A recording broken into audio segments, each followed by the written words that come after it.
السلام علیکم۔ امید کرتی ہوں خیریت سے ہوں گے۔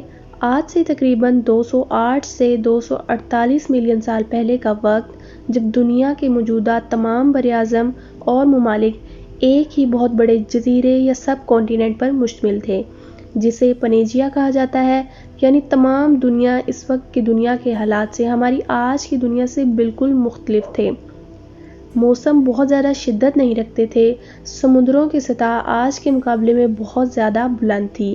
اس وقت زمین کی سطح پر چھوٹے اور تیز رفتار ڈائناسور پہلی بار نمودار ہوئے، جو رات میں باہر دکھنے سے قاصر تھے، یہاں تک کہ 146 سے 208 ملین سال پہلے جوریسک پیریڈ کا وقت شروع ہوا۔ اس دوران پنیجیا نے ٹوٹنا شروع کر دیا اور دو بڑے جزائر میں تقسیم ہو گیا، جسے لوریسیا اور گونڈوانا کہا جاتا ہے۔ اس دوران موسم پہلے کی طرح خوشگوار اور خشک ہی رہا، مگر موسم میں نمی کی مقدار بڑھنا شروع ہو گئی۔ ابھی تک قطبین کی برف بھی نمودار نہ ہوئی تھی اور زمین دو جزیروں کے علاوہ صرف سمندری حصوں پر مشتمل ایک سیارہ ہی دکھائی دیتی تھی۔ اس دور میں ڈائناسور کی نسلوں نے خود کو بڑھانا اور مزید نسلوں نے جنم لینا شروع کر دیا، جو سائز میں بہت زیادہ بڑی تھی، اور انہوں نے کئی ملین سال زمین پر راج کیا۔ اس دوران ڈائناسور کی ایک ایسی نسل نے جنم لینا شروع کیا جسے پیٹریوسورس کہا جاتا ہے، جو حیرانی طور پر زمینی ریپٹائل ہونے کے باوجود اڑ سکتی تھی۔ یہ تقریباً 35 سینٹی میٹر لمبی ہوا کرتی تھی۔ ڈائناسور کی اس اڑنے والی نسل کی خوراک دوسرے جاندار مثلاً مچھلی اور دوسرے رینگنے والے جاندار ہوا کرتے تھے۔ اپنے تیز ترین دانتوں اور لمبی دم والی جسامت کی بدولت اس نسل نے آسمان پر راج کیا۔ ڈائناسور کی ایک نسل مگرمچھوں کی طرح سمندر میں بھی نمودار ہوئی اور یہ تمام سمندر پر راج کرنے لگی۔ یہ سائز میں اتنی بڑی تھی کہ اپنے سے کئی بڑے ڈائناسور شکار کر کے اپنی بھوک مٹاتی تھی۔ اس کا وزن 8 ٹن اور لمبائی 8 میٹر سے بھی زیادہ تھی۔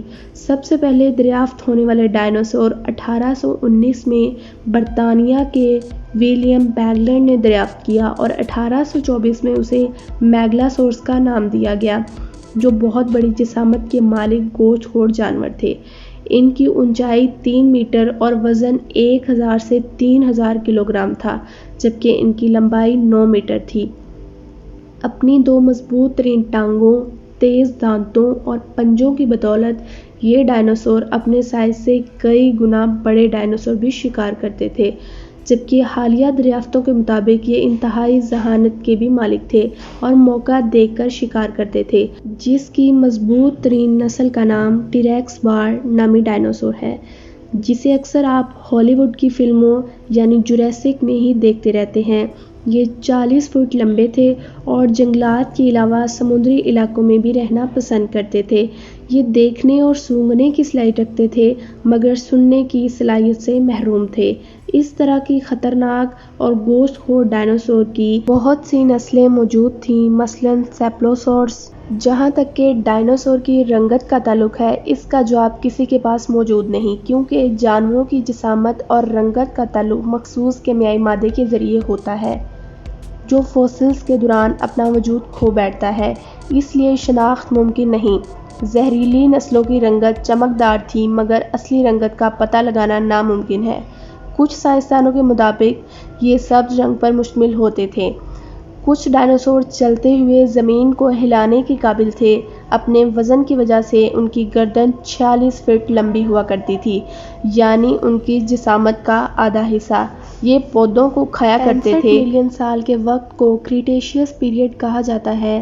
یہ وہ وقت تھا جب آتش فشاں کے پھٹنے کی وجہ سے زمین پر موجود صرف دو براعظم لوراسیا اور گونڈوانا ٹوٹ کر مختلف حصوں میں تقسیم ہونا شروع ہو گئے اور آج کے موجودہ براعظم اسی باقاعدہ شکل میں وجود میں آئے۔ اس وقت سمندری سطح آہستہ آہستہ گرنا شروع ہو گئی اور موسموں کی شدت اثر انداز ہونا شروع ہو گئی۔ قطبین کے علاقوں پر درجہ حرارت کم ہونے کی وجہ سے برف جمنا شروع ہو گئی اور یوں بڑے بڑے گلیشیئرز اور برف کے ٹکڑے براعظم انٹارکٹا اور دنیا کے دوسرے علاقوں میں موجود ہونے سے وجود میں آئے۔ اسی 65 ملین سال پہلے کے وقت میں آتش فشاں کے پھٹنے کے دوران زمین میں ایک قیامت برپا ہوئی جس نے آگ کے گولوں کی طرح زمین پر موجود ڈائناسور کو صفحۂ ہستی سے مٹا کر رکھ دیا۔ لیکن کچھ پرندے اور سمندر میں موجود شارکس وغیرہ اپنا وجود بچانے میں کامیاب ہو گئے۔ تاہم ڈائناسور کے خاتمے سے متعلق مشہور نظریہ یہ بھی مشہور ہے جسے کریٹیشیس تھیوری بھی کہا جاتا ہے اور اسے زیادہ تر سائنسدانوں نے تسلیم کیا، جو 1980 میں فزکس کے پروفیسر نے پیش کی، جس کے مطابق ایک بڑا شہاب ثاقب 4 سے 9 میل یعنی 6 سے 15 کلومیٹر لمبا تھا۔ وہ 65 ملین سال پہلے زمین کی سطح پر ٹکرایا جس نے زمین کی سطح کو تقسیم کر دیا۔ اس کی بدولت بڑے بڑے آتش فشاں پہاڑ بھی اگل پڑے، سمندری طوفان اور سونامی، ہوائی طوفان اور تیزابی بارشوں نے سامنے آنے والی ہر چیز کو راستے سے ہٹا دیا۔ اسی دوران جو جاندار درجہ حرارت کو نہ اپنا سکے وہ اپنا وجود کھونے لگے۔ ڈائناسور کے فوسلز دنیا کے مختلف ممالک امریکہ، آسٹریلیا، چائنا، انڈیا، برطانیہ اور پاکستان میں بھی دریافت ہوئے ہیں۔ قرآن کریم جو تمام جہان کے لیے ہدایت اور رہنمائی کا سرچشمہ ہے، اس بات کی گواہی دیتا ہے کہ آدم علیہ السلام سے پہلے زمین پر زندگی کا وجود تھا۔ جیسے کہ ارشاد ہے جس کا مفہوم کچھ یوں ہے: اے محمد، جب تمہارے پروردگار نے فرشتوں سے فرمایا کہ میں زمین پر اپنا نائب بنانے والا ہوں، یعنی آدم علیہ السلام کی تخلیق، فرشتوں نے کہا اے اللہ، آپ ایسے شخص کو اپنا نائب مقرر کریں گے جو اس سے پہلے والوں کی طرح خرابیاں اور خون خرابیاں کرتا پھرے، جبکہ ہم آپ کی تعریف اور تسبیح بیان کرتے ہیں۔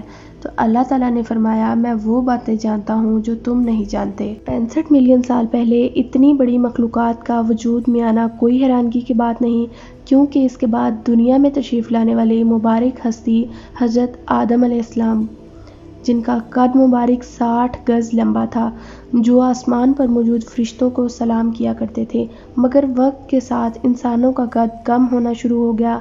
اسلام ڈائناسور جیسی مخلوقات کے وجود کو رد نہیں کرتا، مگر ان مخلوقات کے رہن سہن، ان کی بناوٹ اور تباہی سب سائنسدان کا علم ہے، جس کا اسلامی عقائد سے کوئی لینا دینا نہیں، اور نہ ہی اس طرح کی موجودہ دریافتیں ہماری زندگی پر اثر انداز ہوتی ہیں۔ قرآن و سنت انسانیت کی رہنمائی اور سیدھا راستہ دکھانے کے لیے نازل ہوئے ہیں۔